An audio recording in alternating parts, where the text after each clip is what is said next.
দৰ্শক আজি মোৰ সৈতে আছে অসমৰ ইউটিউবৰ জগতখনৰ এগৰাকী ইউটিউবাৰ মধুস্মিতা শৰ্মা। গতিকে আপোনালোক বহুতে তেখেতৰ ভিডিঅ' হয়তো চায়, গতিকে তেখেতৰ বিষয়ে আজি আপোনালোকক জনাবলৈ চেষ্টা কৰিম। গতিকে মই দেৰি নকৰি পোনে পোনে মধুস্মিতা শৰ্মাৰ ওচৰলৈ যাব বিচাৰিছোঁ। যদি আপুনি মোক শুনা পাইছে, স্বাগতম জনাইছোঁ আমাৰ অনুষ্ঠানলৈ। হয়, নমস্কাৰ। আৰু পোনপ্ৰথমে আপোনাক বহুত বেছি ধন্যবাদ যে আপুনি মোক আপোনাৰ চেনেলত এনেকৈ ক'বলৈ সুবিধা দিয়াৰ বাবে, সুযোগ অকণ দিয়াৰ বাবে ধন্যবাদ। নিশ্চয় ধন্যবাদ। আপোনাকো ধন্যবাদ আপুনি সময় দিয়াৰ বাবে। প্ৰথমে মই জানিব বিচাৰিম যে গুৱাহাটী কলেজৰ কালচাৰেল ছেক্ৰেটাৰী, ইয়াৰ পিছত প্ৰাগ নিউজৰ সাংবাদিক আৰু ইয়াৰ পিছত এগৰাকী ইউটিউবাৰ, এই যাত্ৰাৰ বিষয়ে অলপ চমুকৈ জানিব বিচাৰিম। হয়, মই গুৱাহাটী কলেজৰ যেতিয়া থাৰ্ড ছেমিষ্টাৰত আছিলোঁ, তেতিয়া মই কালচাৰেল ছেক্ৰেটাৰী হৈছিলোঁ। সকলোৰে কৃপাত, সকলোৰে আশীৰ্বাদত কালচাৰেল ছেক্ৰেটাৰী হৈছিলোঁ গুৱাহাটী কলেজত। আৰু এবছৰ কালচাৰেল ছেক্ৰেটাৰী, তাৰপিছত মই প্ৰাগ নিউজত যেতিয়া মই কালচাৰেল ছেক্ৰেটাৰী আছিল, তেতিয়াই মানে প্ৰাগ নিউজত মই জব পাইছিলোঁ। আচলতে মই এংকৰিঙৰ কাৰণে অডিশ্যন দিবলৈ গৈছিলোঁ, এটা এডভাৰটাইজ পাই পেলাই। প্ৰাগ নিউজত মানে তলত এডভাৰটাইজ দি আছিলে যে এংকৰিঙৰ কাৰণে এনেকৈ অডিশ্যন হ'ব। তো মই অডিশ্যন আৰু অডিশ্যনো ল'লে। তাৰপিছত মানে ভাইচ প্ৰেছিডেণ্টগৰাকী নেনা মেমে মানে ভাল পালে আৰু মোৰ অডিশ্যন চাই পেলাই।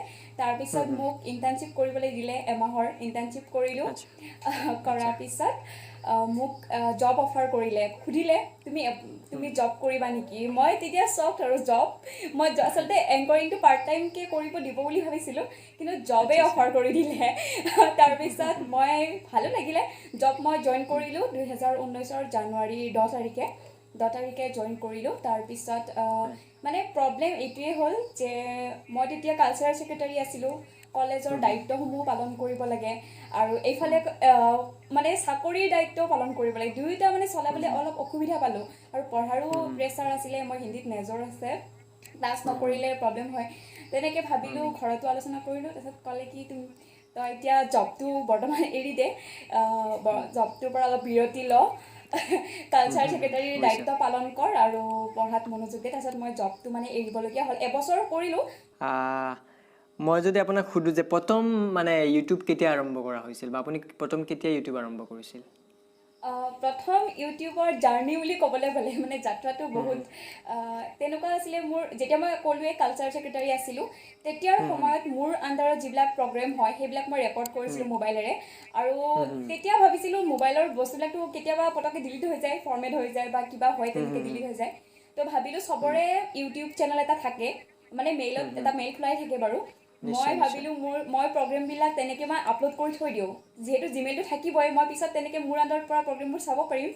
তেনেকৈ মই আপলোড কৰিছিলোঁ। আৰু তেতিয়া আপলোড কৰাৰ পিছত 10টা 20টা তেনেকৈ ভিউজ হয়। আৰু যিসকলৰ প্ৰগ্ৰেম দিওঁ তেওঁলোকেই চায় আৰু তেওঁলোকে শ্বেয়াৰ কৰে, তেনেকুৱা আছিলে। পিছত মই এদিন ফিল্ড ষ্টাডিত গ'লোঁ, কলেজৰ পৰা ফিল্ড ষ্টাডিত যাওঁতে মানে লগৰ এজনে ক'লে যে তই যে এনেকৈ বেলেগৰ প্ৰগ্ৰেমবিলাক দি থাক, তই নিজেইচোন ভিডিঅ' বনাব পাৰ, ব্লগছ বনাব পাৰ, কথা ক'বও জান, দেখাতো বেয়া নহয়। তেতিয়া মই ভাবিলোঁ পৰা যায় বাৰু।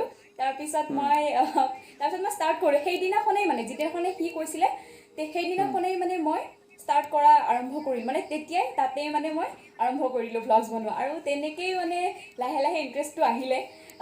ভিউজ